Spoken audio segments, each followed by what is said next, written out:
সবাইকে স্বাগত জানাচ্ছি নিউজ 24 এর সাপ্তাহিক নিয়মিত আয়োজন অর্থনীতি ভাবনা অনুষ্ঠানে। আপনাদের সাথে আছি আমি হোসাইন শাহাদাত। দর্শক, আপনারা এর মধ্যে জানেন যে এই অনুষ্ঠানে আমরা অর্থনীতির নানা বিষয় নিয়ে আলোচনা করে থাকি, বিশ্লেষণ করে থাকি এবং বর্তমান অর্থনীতি ব্যবসা বাণিজ্য আসলে কেমন চলছে এবং চ্যালেঞ্জগুলো কি, সরকার কি করছে, বেসরকারি খাত আসলে কি ভূমিকা পালন করছে এবং অর্থনীতিতে বৈশ্বিক প্রভাব কেমন, সব বিষয় নিয়ে আসলে আমরা এই অনুষ্ঠানে আলোচনা করে থাকি। আমাদের সাথে একজন আলোচক থাকেন, আজকেও আমাদের সাথে একজন আলোচক রয়েছেন, তার সাথে পরিচয় করিয়ে দিব। তার আগে একটু প্রেক্ষাপটটা বলতে চাই। আসলে এই মুহূর্তে সরকার এবং যেহেতু অন্তর্বর্তী সরকারের প্রায় 7 মাস পার হয়ে গেছে এবং একটি ভঙ্গুর অর্থনীতি মেরামতের যে দায়িত্ব নিয়েছিল অন্তর্বর্তী সরকার, সেখানে আসলে কতটা সফলতা পেয়েছে এবং কি কি জায়গায় এখন পর্যন্ত আসলে সরকার সেভাবে সফল হতে পারেনি, বিশেষ করে মূল্যস্ফীতি নিয়ন্ত্রণের জায়গাটাতে সরকারের কিছু ব্যর্থতা রয়েছে। অন্যদিকে আর্থিক খাতের সংস্কারের জায়গায় কিন্তু বেশ কিছু উদ্যোগ আমরা দেখেছি এবং তার সুফল কিন্তু এরই মধ্যে আমরা ব্যাংকিং খাতে দেখছি কিছুটা আস্থা ফিরেছে এবং রিজার্ভের যে পতন সেটিকে ঠেকানো গেছে। সবকিছু মিলিয়ে একটি মিশ্র অবস্থায় রয়েছে, তবে এখনো বেশ চ্যালেঞ্জের মধ্যে দিয়ে কিন্তু বাংলাদেশের অর্থনীতি যাচ্ছে। বিশেষ করে ব্যবসায়ীরা বেশ চাপে আছেন, তারা অপেক্ষা করছেন আসলে কি হতে যাচ্ছে। আমাদের সাথে একজন ব্যবসায়ী নেতা আজকে অতিথি হিসেবে আমাদের আমন্ত্রণে সাড়া দিয়ে এসেছেন। আমি পরিচয় করিয়ে দিচ্ছি, তিনি জনাব খোরশেদ আলম। তিনি বিটিএম এর পরিচালক এর দায়িত্ব পালন করছেন এবং বস্ত্র খাতের একজন সফল ব্যবসায়ী। আপনাকে স্বাগত জানাচ্ছি জনাব খোরশেদ আলম, আমাদের অনুষ্ঠানে আপনি এসেছেন। আপনার কাছে শুরুতেই যেটি জানতে চাইব যে অন্তর্বর্তী সরকারের তো 7 মাস পার হয়ে 8 মাস চলছে, আমরা 8 মাস শেষ হয়ে গেছে, প্রায় 9 মাসের চলছে। এর মধ্যে আসলে যে প্রত্যাশা ছিল যে অর্থনীতির যেই ভঙ্গুর একটি অবস্থা, সেখান থেকে পুনরুদ্ধারের যে প্রত্যাশা ছিল ব্যবসার জায়গা থেকে, আপনি ব্যবসায়ীর জায়গা থেকে সেই প্রত্যাশা কতটা পূরণ হয়েছে? কোন কোন জায়গায় আপনারা ঘাটতি দেখছেন এখন পর্যন্ত? ধন্যবাদ আপনাকে। দেখেন, সারা বিশ্বেই যখন কোনো বিপ্লব হয়, যখন একটা বিপ্লব হয় কোনো একটা কারণে, নিশ্চিত কোনো কারণে হয়, রাজনৈতিক হোক বা অর্থনৈতিক হোক, বিভিন্ন কারণে যখনই আসে, যে সরকারি আসে তারা কিন্তু একটা ভঙ্গুর অবস্থায় পান, যে কোনো দিক দিয়ে হোক, রাজনৈতিক বলেন বা সামাজিক বলেন। কিন্তু এখন ধরেন আমাদের এখানে যে জিনিসটা হয়েছে আর কি, আমরা যেসব তথ্যগুলো দেখেছি, আমাদের ধরেন আজকে 7 মাস হয়েছে, কিন্তু 7 মাসের পরে যে জিনিসটা আগাচ্ছে, এটা কিন্তু যে আগাচ্ছে না তা না, আগাচ্ছে। কিন্তু এখানে হলো কি, আমাদের এখন যারা এই দায়িত্ব পালন করছেন তারা কিন্তু সবাই অর্থনীতিবিদ, তারা কিন্তু আসলে রাজনীতিবিদ যেরকম মানে একটা কথা বলতে আর একটা কথা, এটা না। আমরা কিন্তু লোকজন যারা আছেন, আমরা সাধারণত ব্যবসা বাণিজ্য যারা করেন, অর্থনীতির জন্য আমরা মনে করি যে একটা ভালো জায়গায় আমাদের অবস্থান আছে। তবে সেটার জন্য কিছু, যে রাজনীতির জন্য যে আবার কিছু পরিবেশ দরকার, সেটারও কিছু অভাব আছে। তো আমাদের দৃষ্টিতে ধরেন একটা দেশে পরিবর্তন হয়েছে। এখন তো আমরা আগে আসলে অনেকেই আমরা জানতাম না যে দেশের অর্থনীতির ভিতরের অবস্থাটা কিন্তু আমরা কখনো দেখি নাই। আমরা ব্যবসা করে গেছি, সবাই ব্যবসা করে গেছেন যার যার ভাবে। তো এখন যে ভিতরে এখন আসার পরে দেখা যাচ্ছে যে আমরা অনেক জায়গায় দেনাতে জড়িত, মানে আমরা ঋণগ্রস্ত হয়ে আছি।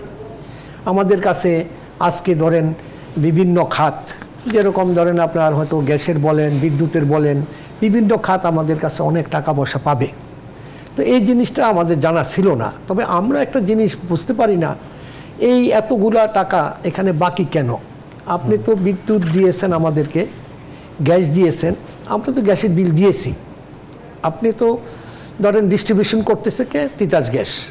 তিতাস গ্যাসের কাছে আপনি দিয়েছেন, তিতাস গ্যাস আমাদের কাছে বিক্রি করেছে, তারা সামান্য মার্জিন নিয়েছে, তারা কিন্তু আমাদের বাকি দেয় নাই। এখন তাইলে এই দিকে পেমেন্টটা বাকি হলো কেন?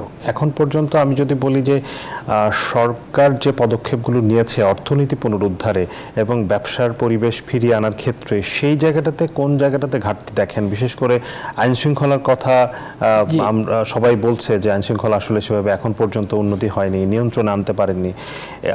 এছাড়া আর কি কি জায়গায় চ্যালেঞ্জ? আপনি যে কথাটা বলছেন এটা সবচেয়ে বড় মানে কথাটা বলেছেন যে এই মুহূর্তে আমাদের যে আইন শৃঙ্খলা পরিস্থিতিটা কিন্তু একটু নড়বড়ে অবস্থায়। নড়বড়ে বলতে যে এখানে কন্ট্রোলিং করার মতো, বা আমরা প্রতিদিনই দেখি বা দেখতেছিলাম, আজকে ধরেন 7 মাস 5 মাস পরের থেকেই বা 4 মাস পর থেকেই আমরা দেখতেছিলাম বিভিন্ন জায়গায় যে আমরা রাস্তা বন্ধ করে দিচ্ছি, মানে সবাই আন্দোলন হ্যাঁ সরি ছোটোখাটো আন্দোলন।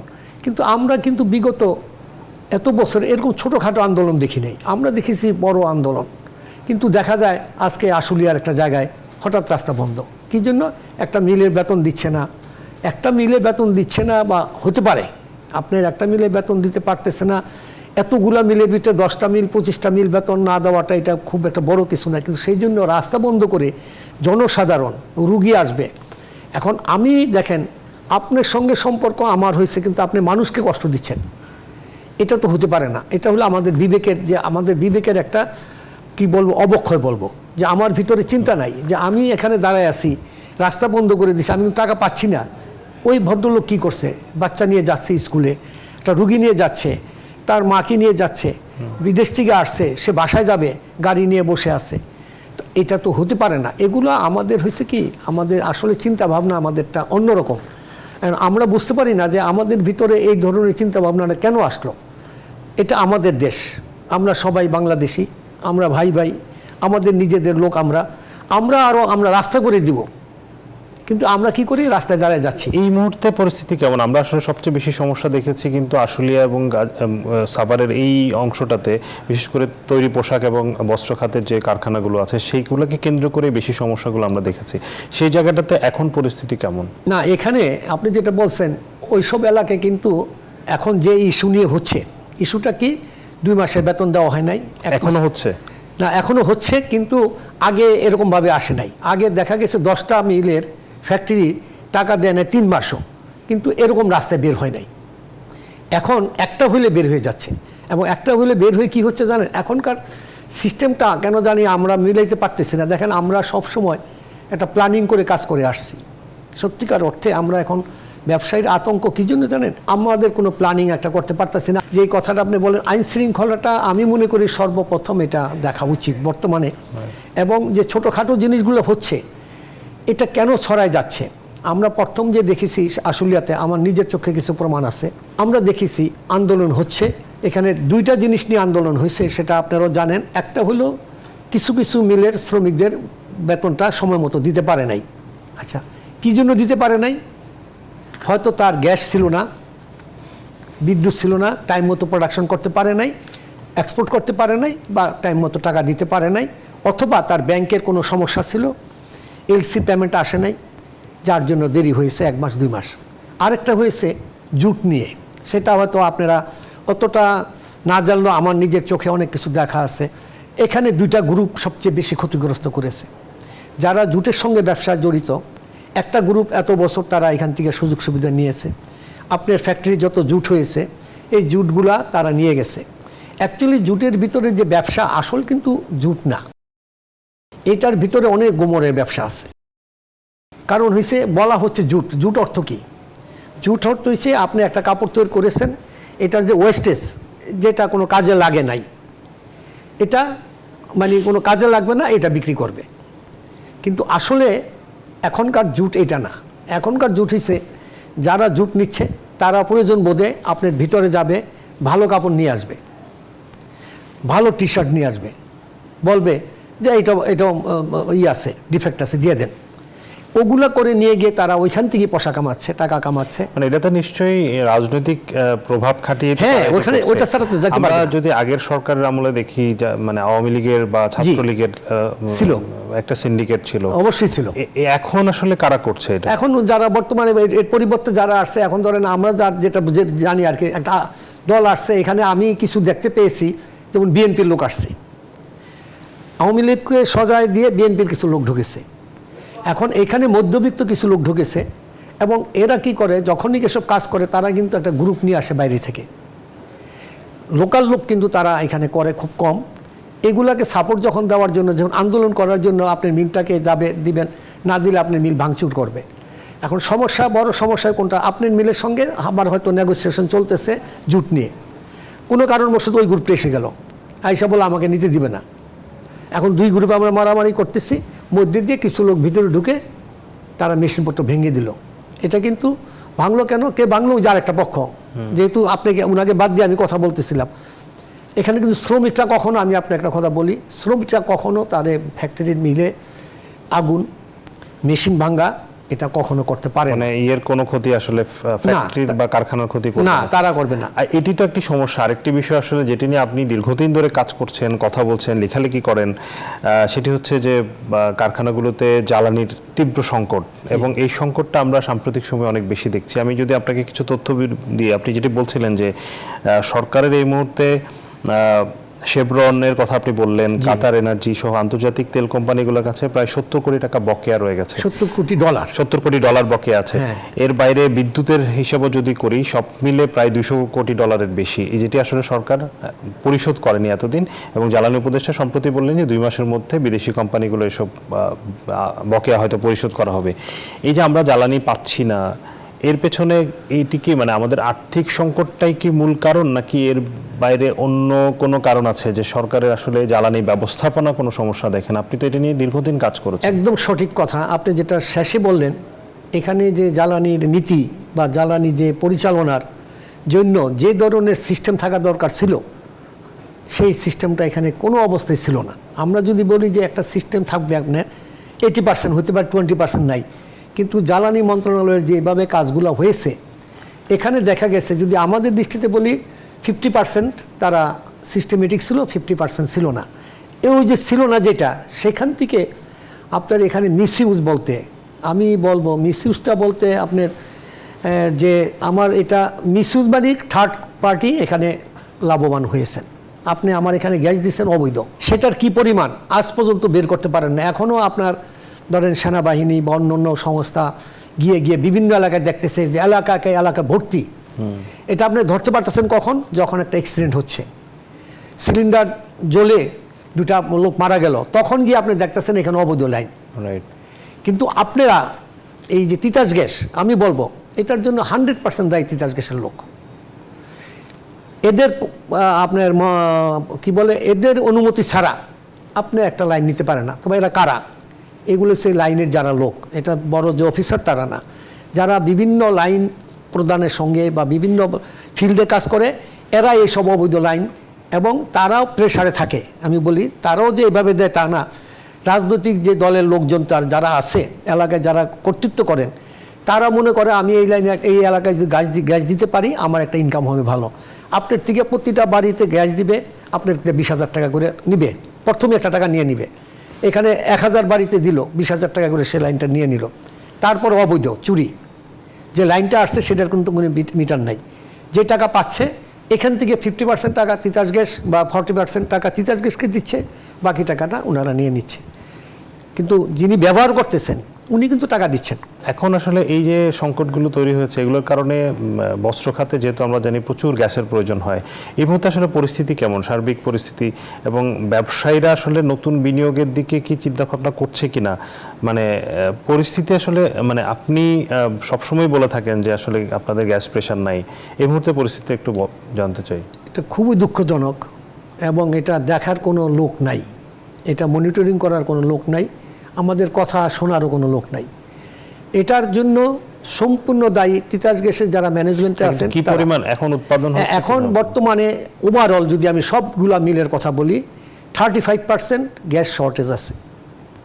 শর্টেজটা বলতে কি, আমি আপনাকে পরিষ্কার কথা বুঝাই। যেমন আপনার সঙ্গে আমার একটা চুক্তি হয়েছে, আপনি কিন্তু তিতাস গ্যাস আমার কাছে বিক্রি করতেছেন, আপনাকে দিচ্ছে আরেকটা কোম্পানি, আমাদের পেট্রোবাংলা বা যারা দিচ্ছে। আপনি আমার সঙ্গে চুক্তি করেছেন আমাকে 1 লক্ষ কিউবিক মিটার দিবেন, প্রেশার দিবেন 10, এটা আমাকে আপনি নিরবিচ্ছিন্নভাবে দিয়ে যাবেন, এই কথা বলে আমার সঙ্গে একটা এগ্রিমেন্ট করে আমার থেকে সিকিউরিটি নিয়েছেন টাকা 3 মাসের জন্য। এইটার উপরে ক্যালকুলেশন করে যে বিল হবে সেটা 3 মাসের টাকা আমার কাছ থেকে সিকিউরিটি জমা নিয়েছেন। মনে করেন আমার গ্যাসের বিল এখন 1 কোটি টাকা, 3 কোটি টাকা আমার জমা দেওয়া আছে যেদিন আপনার সঙ্গে আমি এগ্রিমেন্ট করেছি, আপনি সিকিউরিটি রেখেছেন। এখন আপনি আমাকে দিচ্ছেন 65%, 60%। আপনি আমার টাকা রেখেছেন, আমার সঙ্গে চুক্তি ভঙ্গ করেছেন।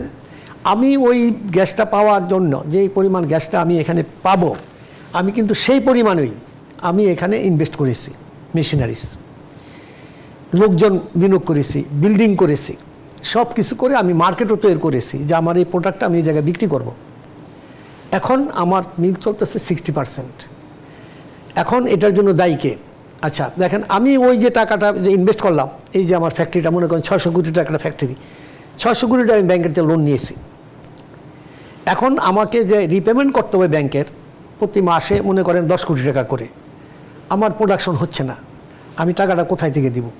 এই মুহূর্তে আমাদের ব্যবসায়ীদের যে অবস্থা এরকম হয়েছে, আপনি বিশ্বাস করবেন না, প্রতিটা ব্যবসায়ী যারা সত্যিকারের ব্যবসা করে আসতেছেন এইসব নিয়ে, টেক্সটাইল, বহু লোকের অসুখ বিসুখ হয়ে গেছে, ডায়াবেটিক হয়ে গেছে, ঘুম আসে না চিন্তায়, কারণ কতদিন লস দিবে। তাছাড়া এটার পিছনে একটা হলো, আমরা কোনো আপনার কাছ থেকে সুনির্দিষ্ট প্রস্তাব পাচ্ছি না, যে গাইডলাইন পাওয়া যাচ্ছে না। গাইডলাইন পাচ্ছি। এই গাইডলাইনের বিষয়ে আমরা আসবো, এটি আসলে আমাদের ইন্ডাস্ট্রি ওভারঅল আমাদের উৎপাদনকে ক্ষতিগ্রস্ত করছে। এটি এই জ্বালানি সংকটটা নিরসনে কি করা উচিত, আপনার পরামর্শ শুনবো। আমরা একটা বিরতি নিয়ে আসি। দর্শক, অর্থনীতি ভাবনা অনুষ্ঠানে সময় হয়েছে বিরতি, আর আরও আলোচনা রয়েছে, আপনারা সাথে থাকবেন। বিরতির পর আবারও স্বাগত জানাচ্ছি অর্থনীতি ভাবনা অনুষ্ঠানে। আমাদের সাথে রয়েছেন বাংলাদেশ টেক্সটাইল মিল অ্যাসোসিয়েশনের পরিচালক জনাব খোরশেদ আলম। আমরা তাকে আবারও স্বাগত জানাচ্ছি। খোরশেদ আলম, বিরতির আগে যেটি বলছিলেন যে জ্বালানি সংকট দীর্ঘদিনের, কিন্তু সেটি সমাধানে কি করণীয়? সমাধানে করণীয় যেটা একটা জিনিস ছিল যে আপনার, আমরা যেটা বলি আর কি বাংলায়, সেটা হলো একটা মনিটরিং করা, সেল করা, যে আমার কি পরিমাণ গ্যাস আমার এখন লাগবে, কি পরিমাণ আমাকে উত্তোলন করতে হবে, বা কি পরিমাণ আমি এলএনজি ইনপুট করব। এই ধরনের পলিসি বা জানানো, এই ধরনের কোনো আমাদের একটা ছিল না, মানে চিন্তা ভাবনা, বা কেউ এগুলার উপরে ধ্যান করেন নাই যে আমরা কি করব। আমার যখন যেটা বলছে, যার ইচ্ছা হয়েছে সেটি করা হয়েছে। আজকে ধরেন গ্যাসের জন্য যে আমরা কত বিলিয়ন বিলিয়ন ডলারের আমাদের লোকসান হচ্ছে, টেক্সটাইল খাত বলেন বা বিভিন্ন খাতে, এইগুলা যদি আপনার আমাদের চিন্তা ভাবনা ছিল আর কি, আমরা তো ধরেন বিশেষজ্ঞ না হইলেও আমরা কিছু আলোচনা শুনি, তাতে ধরেন আমরা যখন নাকি সমুদ্র বিজয় হইল আমাদের, আমরা পার্শ্ববর্তী দেশ, দুইটা দেশ মিয়ানমার বা ভারতের সঙ্গে আমাদের সমুদ্র বিজয় হলো, সেটা আপনার জানেন আন্তর্জাতিক আদালত থেকে রায় আসলো। আমরা এখানে কি করলাম, আমরা অনেকগুলো অনুষ্ঠান করলাম, দেশে আনন্দ ফুর্তি করলাম। তখন আমরা মনে করেছিলাম যে সমুদ্র বিজয় পাওয়া মানে পার্শ্ববর্তী দেশ, দু দেশেই তারা ওইখান থেকে গ্যাস উত্তোলন করতেছে, আমরা হয়তো এখানে ঢুকে যাবো মধ্যখানে, আমাদের হয়তো টাকা লাগবে বড়, যদি আমরা তখন একটা বড় একটা মাল্টি কোম্পানি আনতাম, নিয়ে আসতাম, মাল্টি মিলিয়ন যারা মিলিয়নারে আছে, বড় কোম্পানিকে ইনভেস্ট করার জন্য পার্টনারশিপে, বা যে কোনো একটা রেট ধরে, যে ঠিক আছে তোমাকে এই রেট দেওয়া হবে, এটা তো একটা ন্যাচারাল জিনিস, মানে ধরেন এটা তো আমাকে অন্যভাবে কিনতে হবে না, শুধু খননের যে প্রসেসটা, জিনিস তো আমারই। তো এই সুযোগটা আমরা হাতছাড়া করেছি। হাতছাড়া করার পরে হলো কি, আমি যে ধারণা, মনে করেন আমার যে একটা এরিয়া ছিল, এই এরিয়াতে যে আমার একটা রিজার্ভ ছিল গ্যাসের, এখন দুই পাশ থেকে যখন এটা নেওয়া হয়েছে, এখানে কিন্তু আমাদের সেই পরিমাণটা আমাদের লস হয়েছে, কমে যাচ্ছে আস্তে আস্তে। পাশ দিয়ে যখন নিচ্ছে তখন আমার মধ্যে থেকে কিছু চলে যাবে। এইটাতে আমাদের করার সর্বপ্রথম আমাদের ধারণা ছিল যেটা করা হবে, এটা করা হয় নাই। এটা করা হয়নি, তখন বলা হয়েছে এটা একটা বড় রকমের হবে, ব্যয় হবে এবং একটা বড় প্রজেক্ট। কিন্তু বড় প্রজেক্ট হইলো, এটা তো লাগবে, সারা জীবনই লাগবে আপনার। এটা এরকম জিনিসটা যে আজকে দরকার আছে, কালকে দরকার নাই, এটা আপনি যতদিন বাংলাদেশ থাকবে ততদিনই লাগবে। তো আমার তো এটা করতে হবে। এখন কিভাবে করবো, আমরা পার্টলি করতে পারতাম, এত বড় না করে হয়তো 4টা পার্ট করতাম, 4 জনকে দিতাম, কিন্তু ওগুলার ব্যাপারে কোনো আলোচনা করা হয় নাই। দ্বিতীয়ত হইল, আমাদের যেই কূপগুলো আছে, এগুলোর কোনো পুনঃখনন বলতে, যে কোনো একটা আমরা যেটাকে বলি যে নতুন করে এটাকে রিভিউ করা, যে এটাতে কী করা লাগবে, এই ধরনেরও কোনো কিছু পরিকল্পনা করা হয় নাই। একটা করা হয়েছিল আমরা জানি কিছুদিন আগে, সেখানে আপনি জানেন যে 20% বোধহয় অ্যাবাভ গ্যাস আসতেছে পুনঃখনন করে। এগুলো যদি এখনও যে কটা আছে, এই কটা যদি পুনঃখনন করে টাকা ইনভেস্ট করবে এবং আমরা দিতে পারি, আমাদের নিজস্ব যদি বাপেক্স করতে পারে করলো, আর না হলে ধরেন আমরা বিদেশিকে টাকলে অসুবিধা কী, আমরা যদি আমার হলো এখন এটা দরকার, জ্বালানি দরকার। জি, আমরা একটু রপ্তানির জায়গায় আসতে চাই। আমরা দেখেছি যে এত চ্যালেঞ্জের মাঝেও রপ্তানি আয় একটু প্রবৃদ্ধি দেখছি, প্রতি মাসেই মোটামুটি একটি সাস্টেনেবল প্রবৃদ্ধি আমরা দেখতে পাচ্ছি। এই প্রবৃদ্ধিটা আসলে আসছে কোত্থেকে? মানে আমরা যদি ব্যবসা বাণিজ্য উৎপাদন এত খারাপ অবস্থা যায়, তাহলে প্রবৃদ্ধি কোথা থেকে আসছে? না, এখানে একটা আপনার প্রশ্নের ভিতরে আমার একটা উত্তর আছে। কিছুদিন আগে আমরা একটা দেখেছিলাম, আমাদের কাছে একটা রেকর্ড ছিল যে এই পরিমাণ ইপিবি থেকে, এক্সপোর্ট প্রমোশন ব্যুরো থেকে বলা হয়েছিল যে এই পরিমাণ এক্সপোর্ট হয়েছে। আমরা কিন্তু দেখেছিলাম যে এই পরিমাণ, পরবর্তীতে বাংলাদেশ ব্যাংক থেকে আপনি জানেন যে এটাকে একটা আপত্তি করেছিল যে না, এটা যেটা বলা হয়েছে এটা সঠিক না। এত বিলিয়ন ডলার এক্সপোর্ট হয়েছে এত বছরে, কিন্তু ওইখানে বাংলাদেশ ব্যাংক বলছে যে এটা কারেক্ট না, এখানে কিছু ব্যবধান আছে, মানে কম হবে। তখন সেটা ইপিবি থেকে কারেকশন করা হলো যে এখানে ডাবল এন্ট্রি হয়েছে, একটা এক্সপোর্ট হয়তো দুবার দেখানো হয়েছে, এতে ভলিউমটা বেশি হয়েছিল। তো এখন যে ভলিউমটা হচ্ছে, আগের ভলিউমটা কারেকশন করার পরে কত আসছে আমি ঠিক বলতে পারবো না। তবে অর্ডার যেটা আছে আমাদের, সেই অর্ডারটা ধরেন আমাদের এখানে হয়েছে কি, এটা ধরেন এই জিনিসটা আমরা যেটা করি বাংলাদেশে, যে টি শার্ট এবং যেসব কাপড়গুলো আমরা করি, এগুলো সবচেয়ে সস্তা দামের কাপড়। আপনি ভিয়েতনামে যান, তারা কিন্তু অল্প টাকা ভ্যালুয়েশন বেশি, আমাদের ভ্যালুয়েশনটা খুবই কম। এখন আপনার কথায় আমি একমত হতে পারবো না, যে আপনি যেটা বলছেন কি যে আমাদের এক্সপোর্ট বেশি হচ্ছে বা বাড়তেছে, মানে ডেটা তো অন্তত তাই বলে না বলতেছে, কিন্তু আপনি কি এটা কখনো জিজ্ঞেস করেছেন যে এটার ভ্যালুয়েশন কত?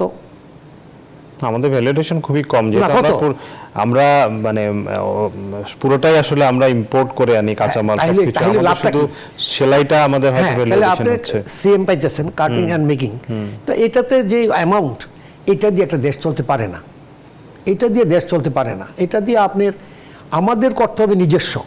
আজকে ধরেন চীন দেশ, তারা 82% পর্যন্ত তাদের ভ্যালুয়েশন হয়।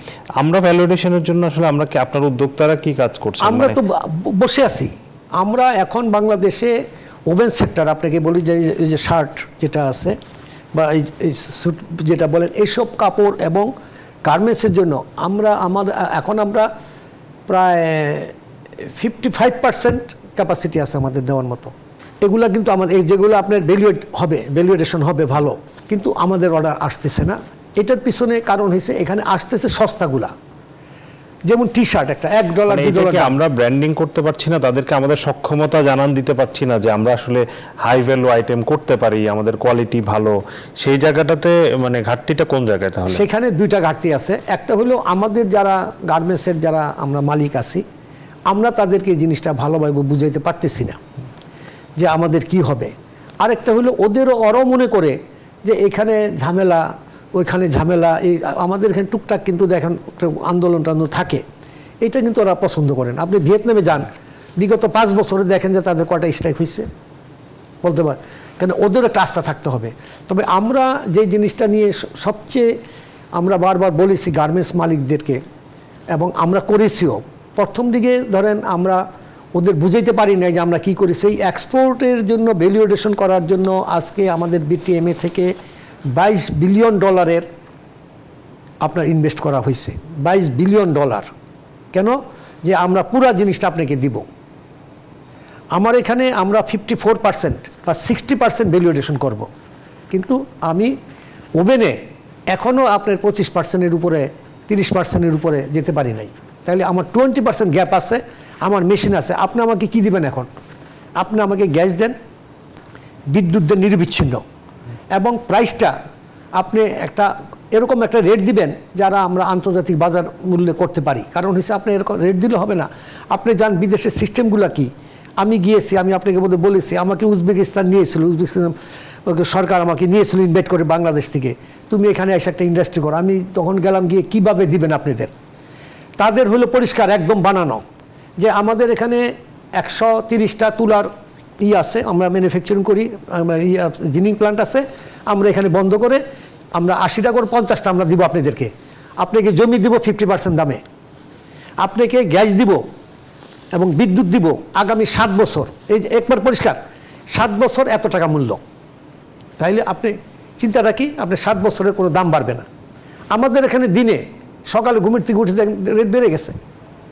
তা আপনি কিভাবে অর্ডার করবেন? আপনিও তো সাহস পাবেন না যে আমি একটা করব, আপনি দেখা গেল হঠাৎ দাম বেড়ে গেছে।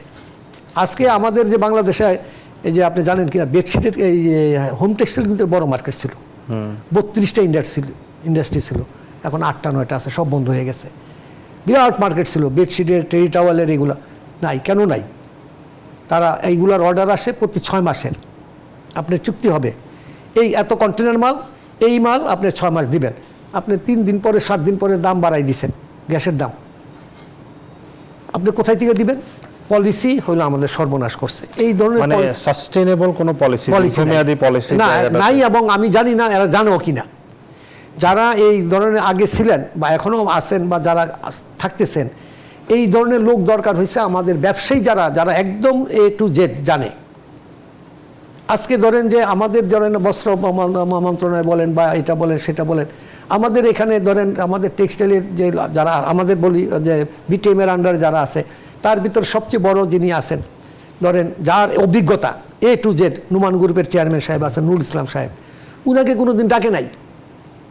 উনাকে যদি আপনি ডাকেন, আজকে যদি উপদেষ্টা উনাকে ডেকে বলে যে আপনার কী সমস্যার জন্য আপনি পারতেছেন না, উনি 1 মিনিটে বলে দিবে, কারণ উনি সব জানে। আপনারা কেন দিচ্ছেন না? দিচ্ছি না আমরা, আপনাদের কাছে আসি, এই যে আজকে আসছি, আমরা পেপারে লেখালেখি করতেছি, আমরা নিজেরা মানে সরাসরি সরকারের কাছে। যেমন এখন তো বাণিজ্য উপদেষ্টা আপনাদেরই মানুষ, ব্যবসায়ী ইয়ে থেকে একজন বড় ব্যবসায়ী, আপনারা তো তার কাছে সরাসরি যেতে পারেন। না, সরাসরি যেতে পারি, আপনার কথা ঠিক, এবং কিন্তু উনিও খুব ব্যস্ত এখন। কিন্তু আমাদের কথা হইল যে আমাদের যারা এই লাইনে যারা অভিজ্ঞতা সম্পন্ন লোক আছেন টেক্সটাইলের, অন্তত একজনকে তারা এখানে উপদেষ্টা না হইল একজন যে কোনো একটা ইয়েতে সংযুক্ত করে উনার কথা যদি শুনে এই দেশ টেক্সটাইলের আপনার, আমি বলতে পারি মিনিমাম 60% হইলেও ভ্যালুয়েশন করতে পারবেন। এখন আপনি যদি দেখেন, আমি আপনাকে বলবো, আপনাদেরকে আমার রিকোয়েস্ট থাকবে আপনার কাছেও, বিশেষ করে যখনই আপনি একটা হিসাব পাবেন যে আমি এত এক্সপোর্ট করেছি, আপনি দয়া করে কত ইম্পোর্ট হয়েছে পাশাপাশি দিবেন, আমরা দেখতে চাই পাশাপাশি। কেন আমাদের মেশিনগুলো বন্ধ? এত টাকা ইনভেস্ট করে বিদেশি দামি দামি মেশিনগুলো নিয়ে আসছি, আমরা কেন অর্ডার পাচ্ছি না? আর আমাদের গার্মেন্টসেরও কিছু কিছু মালিক আছেন, ওনারাও কেন জানি আমাদের দেশীয় সম্পদকে, দেশীয় কাপড়কে তারা মানে আগ্রহ কম দেখাচ্ছেন। জি, আমরা আবারও ফিরবো, আমাদের আরেকটি বিরতির সময় হয়েছে। আমরা একটু সম্ভাবনার জায়গাটাতে মানে আলোচনা করতে চাই, কি সম্ভাবনা আছে। বিশেষ করে আমরা এখন চীন এবং যুক্তরাষ্ট্রের মধ্যে যে সম্পর্কের অবনতি আবারও আমরা দেখতে পাচ্ছি, সেটির কোনো সুফল আমরা নিতে পারছি কিনা, এবং এই যে নতুন সরকার আসছে, নতুন সামনে বাজেট, এই বাজেটে আসলে আমাদের জন্য খুবই গুরুত্বপূর্ণ আগামী 1 বছরে আসলে পরিকল্পনাগুলো কি হচ্ছে, সেই জায়গাটাতে আপনাদের ইনপুট কি থাকছে, সে বিষয়গুলো নিয়ে আমরা কথা বলবো। একটা বিরতি নিয়ে আসি দর্শক। অর্থনীতি ভাবনা অনুষ্ঠানে আবারও সময় হচ্ছে বিরতির, ফিরছি একটু পর, আশা করি সাথেই থাকবেন। বিরতির পর আবারও স্বাগত জানাচ্ছি অর্থনীতি ভাবনা অনুষ্ঠানে। আমরা আলোচনা করছিলাম রপ্তানি সম্ভাবনা, চ্যালেঞ্জ এবং বস্ত্র খাতের বিশেষ করে যেসব চ্যালেঞ্জ এই মুহূর্তে রয়েছে সেই বিষয়গুলো নিয়ে, এবং সামনের দিনে আসলে কী করণীয়, সামনে বাজেট আসছে, বাজেটে আসলে কেমন হতে যাচ্ছে, এই বিষয়গুলো নিয়ে আলোচনা করছি। আমাদের সাথে রয়েছেন বিটিএম এর পরিচালক খোরশেদ আলম, আপনাকে আবারও স্বাগত জানাচ্ছি। ধন্যবাদ। আমরা রপ্তানি সম্ভাবনার কথা যদি বলি, সামনের দিনে চ্যালেঞ্জ তো রয়েছে, কিন্তু কিছু কিছু জায়গায় বিশেষ করে আন্তর্জাতিক বাজারে যুক্তরাষ্ট্রের সাথে চীনের যে সম্পর্কের অবনতি, সেখানে কিছু সম্ভাবনার জায়গা রয়েছে, সেগুলো কি আমরা আসলে নেওয়ার জন্য প্রস্তুত? আপনি সঠিক বলেছেন। চায়নার সঙ্গে ইউএসের যে সম্পর্ক, তাতে এখন চীন থেকে আপনার যেহেতু ওদের প্রোডাক্টের উপরে ওখানে ট্যাক্স ধরা হচ্ছে, ওদের মার্কেটটা এখন কমবে, এতে কোনো সন্দেহ নাই। চাইনিজরা তো খুব বুদ্ধিমান, তারা এখন বাংলাদেশে ইনভেস্ট করার জন্য চলে আসতেছে, বিভিন্নভাবে তারা চিন্তা করতেছে। কিছু কিছু লোক চিন্তা করতেছে যে তাদের ফ্যাক্টরিগুলো উঠে নিয়ে বাংলাদেশে বসাবে। যেমন আমি জানি অনেকগুলা স্পিনিং মিল বন্ধ হয়ে গেছে, তারা চলে গেছে ম্যানমেড ফাইবারে। কটন তারা এখন আর নাই, কটনের থেকে চলে যাচ্ছে। তারা চাচ্ছে যেহেতু আমাদের বাংলাদেশে সস্তা টি শার্টগুলো হচ্ছে, কটন লাগবে, কটন স্পিনিং, ওইসব স্পিনিংগুলো তারা বাংলাদেশে শিফট করতে চাচ্ছে। দ্বিতীয়ত, তারা বাংলাদেশের টেক্সটাইলের জন্য যেই প্রোডাক্টগুলো তারা চায়না থেকে ইউএসএতে এক্সপোর্ট করতেন, সেই প্রোডাক্টগুলো তো এখন ওইখান থেকে তাদের জন্য কম্পিটিটিভ হবে না। বাংলাদেশের জন্য যে সুবিধা, ওই ফ্যাক্টরির প্রোডাক্টগুলো বাংলাদেশে করতে চাচ্ছেন। এবং আমার জানা মতে ধরেন চীন থেকে প্রায় $7 বিলিয়ন এই টেক্সটাইলের জন্য তারা প্রস্তুত আছেন ইনভেস্ট করার জন্য, আসতে চাচ্ছেন। আর $3 বিলিয়ন হলো সোলারের জন্য। দুইটাই আমাদের জন্য খুব ইম্পর্টেন্ট।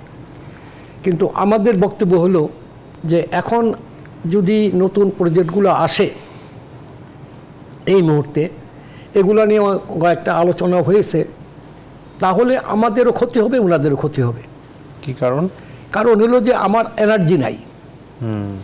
আমার ফ্যাক্টরি এখন 60% চলতেছে, 40% বন্ধ। এখন যদি ওনাকে আপনি একটা ইন্ডাস্ট্রি করার জন্য পারমিশন দেন, তাকে তো আপনি নিশ্চয়তা দিতে হবে, ফ্যাসিলিটিসগুলো দিতে হবে, গ্যাস দিতে জ্বালানি হবে না? নিরাপত্তা দিতে হবে। কোথায় থেকে দিবেন? আমারটা কাট করবেন, কিন্তু আমি ধ্বংস হয়ে যাব। এগুলা এখন চাইনিজরা এসে আলোচনা করেছে, ওরা কিন্তু বুঝতে পেরেছে, যার জন্য এখন তারা আপাতত বন্ধ রেখেছে যে না, এই মুহূর্তে করবে না। বিশ্ববাজারে আমাদের রপ্তানি সম্ভাবনা তৈরি হচ্ছে, কিন্তু আমরা সেটা নিতে পারছি না আমাদের অভ্যন্তরীণ সক্ষমতা না থাকার কারণে।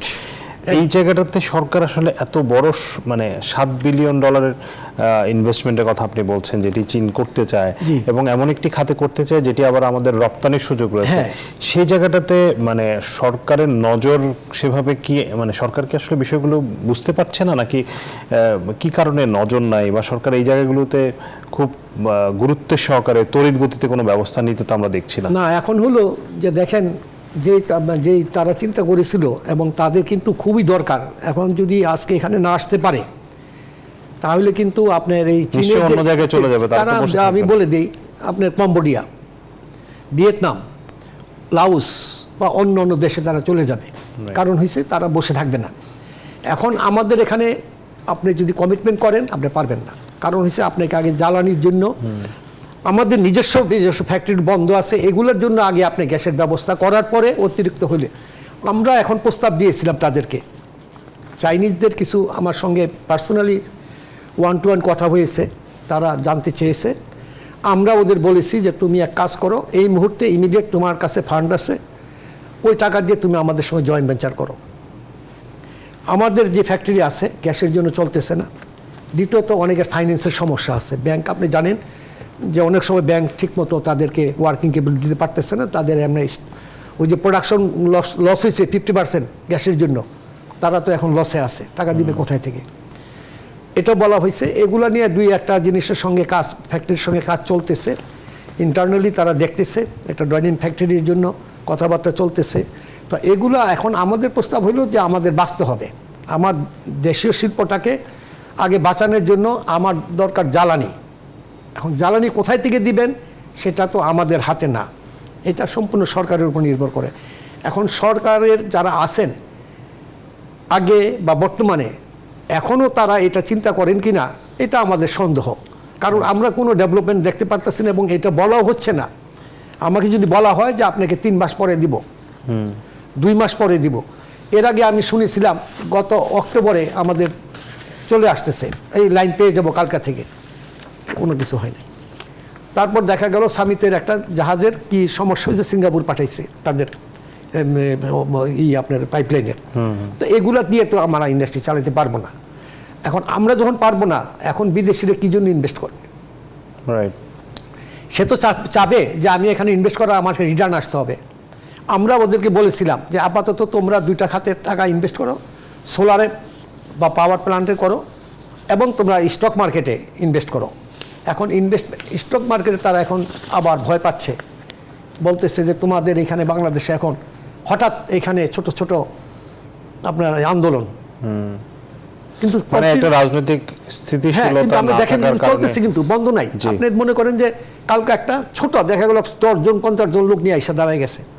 এটা যে কত আন্তর্জাতিকভাবে যে কত ক্ষতি হচ্ছে এটা কিন্তু বুঝতে পারছে না। আমরা একটু শেষের দিকে চলে এসেছি, যেহেতু সামনে আসলে বাজেট আসছে এবং অন্তর্বর্তী সরকারের প্রথম বাজেট, এবং সবচেয়ে এরই মধ্যে কিন্তু আলোচনা শুরু হয়ে গেছে বিভিন্ন পক্ষের সাথে, আপনাদের সাথে হয়তো বসা হবে। এই বাজেটটা আসলে কেমন হওয়া উচিত, বিশেষ করে রপ্তানিকে বাড়ানোর জন্য দেশীয় শিল্পকে যাতে আরও বেশি সহযোগিতা দেওয়া যায়। গতকাল আমরা এনবিআর চেয়ারম্যানের একটা বক্তব্য যদি শুনি, যেসব শিল্পকে এতদিন কর ছাড় দেওয়া হচ্ছিল সেই জায়গাগুলো আর সুযোগগুলো থাকবে না, সামনের বাজেটেই এর প্রতিফলন হবে। এই মুহূর্তে কি আসলে অবশ্যই সেখানে কিছু যৌক্তিক কারণ আছে, অনেকগুলো খাতে আসলে অযৌক্তিকভাবে এই সুবিধাটা দেওয়া হয়, সেই জায়গাগুলোতে ঠিক আছে, কিন্তু খুব ঢালাওভাবে যদি এটি করা হয় সেটি কি এই মুহূর্তে আসলে আমাদের ইন্ডাস্ট্রির জন্য এবং রপ্তানির জন্য ভালো হবে কিনা? এখন ঢালাও উনি যেটা বলেছেন ওনার কথাকে আমি স্বাগত জানাই। বিশেষ করে আমি টেক্সটাইলের লোক হিসাবে আমাদের টেক্সটাইলের যে আপনার ট্যারিফ ভ্যালু আমি যদি বলি, আপনি জানেন যে একটা কাপড় ইম্পোর্ট করতে হলে একটা ট্যারিফ ভ্যালু থাকে, সেটার উপর ডিউটি হয়। এরকমভাবে একটা ট্যারিফ ভ্যালু দেওয়া আছে, আমাদের লোকাল মার্কেটগুলা ধ্বংস করে দিয়েছে, একদম ধ্বংস। এটা আমি এটার পিছনে প্রায় 6টা বছর না 7-8 বছর হয়েছে কাজ করছি।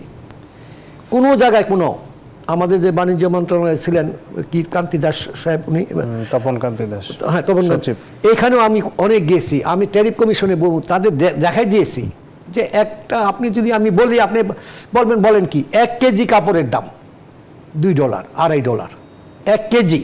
1 কেজিতে আপনার এই স্যুট পিস হবে কয়টা? 1 কেজিতে মনে করেন 2টা স্যুট পিস হবে, বা একটা স্যুট পিস হলো, একটা স্যুট পিস $2 মানে কত? 200 টাকা। একটা স্যুট পিস কি 200 টাকা? 40,000 টাকা দাম, 20,000 টাকা দাম।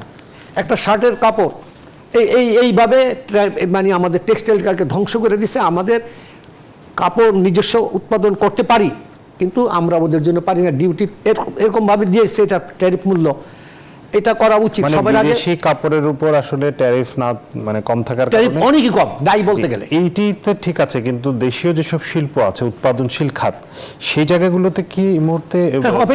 এটা বন্ধ করলে তো হয়ে যাবে। এটা যখন আপনার ট্যারিফ মূল্যটা বেড়ে যাবে, আমার একটা বলি, যেমন আমার একটা সুতা 80 কাউন্টের সুতা, একটা ধরেন আমরা বিক্রি করতেছি 250 টাকা, 250 টাকা। এটা দেখা গেল তারা মানে কেজি, এটা পাউন্ড আর কি, তারা $1 দিয়ে নিয়ে আসতেছে। তা আমারটা নিবে কে ওইখান থেকে? আমার তো র মেটেরিয়াল নাই, তুলা নাই, তা আমরা এখানে নিজস্ব বাড়াচ্ছি, আমার তো কষ্ট একটু বেশি হবে, আমরা ওই সাপোর্টটা পাচ্ছি না। এখন আমাদের ট্যারিফ করতে হবে এবং ডিউটি বসাইতে হবে।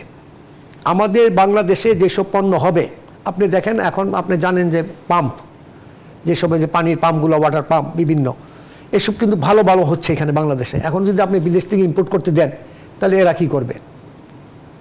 আমরা কাপড় কিছু করতে পারি, এখন আমি কাপড় বিক্রি করতে পারতেছি না, ওই নিয়ে আসতেছে ডিউটি কম।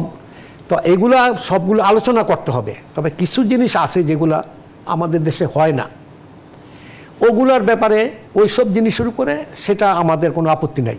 কিন্তু যেই প্রোডাক্টগুলো আমাদের বাংলাদেশে হচ্ছে, এখন আপনি জানেন বাংলাদেশে এয়ার কন্ডিশন হচ্ছে, ফ্রিজ হচ্ছে, এমন কোনো জিনিস নেই, অনেক ইলেকট্রনিক্সের জিনিসপত্র হচ্ছে। তো আমি যদি এগুলাকে প্রোটেকশন করার জন্য অবশ্যই আপনাকে ওই ডিউটি যেগুলো কম ছিল ওই এরকমভাবে ডিউটি করতে হবে। দেখেন আজকে ইউএসের মতো এত শক্তিশালী দেশ অর্থনীতি, তারা কেন আজকে চায়নার উপরে অন্য অন্য দেশের উপরে তারা বসাচ্ছে? তা আমাদের কথা হলো, আমাদের অর্থনীতি যদি বাঁচাইতে হয়, এটা করবে কি? আবার এটা আমলা দিয়ে করলে হবে না, এটা ব্যবসায়ীদের নিয়ে বসতে হবে। আপনি যেটাকে বন্ধ করবেন, উভয় পক্ষকে রাখতে হবে, যার দরকার যে ব্যবহার করবে এবং যারা উৎপন্ন করবে, দুইজনকে নিতে হবে যে এটা আমরা কি পরিমাণ দিতে পারবো। এখন আপনি শুধু বন্ধই করে দিলেন কিন্তু নাই, সেটা হবে না। ওনারা নিজেরা করলে এটা হবে না। আগে কিন্তু ওগুলি হয়েছে, আমরা অনেক কিছু বলেছি, আমাদের কিছু হয় না, রেজাল্ট 0। তা আমরা চাই ওটা না, আমাদের সঙ্গে বসুক, শিল্প বস্ত্রের জন্য যেটা আমরা বসবো, আমরা বলবো, আমরা দেখাই দিব যেটা এই কষ্ট হবে, এটা ডিউটি হবে। অন্য প্রোডাক্টগুলো যে যারা যেই লাইনের আছেন সবাইকে নিয়ে বসেন, সত্যিকারে যদি চান আপনারা, আমরা ওই আগের মতো দেখতে চাই না। 30 সেকেন্ডে জানতে চাই বাজেট আসলে কেমন হওয়া উচিত, ছোট করে।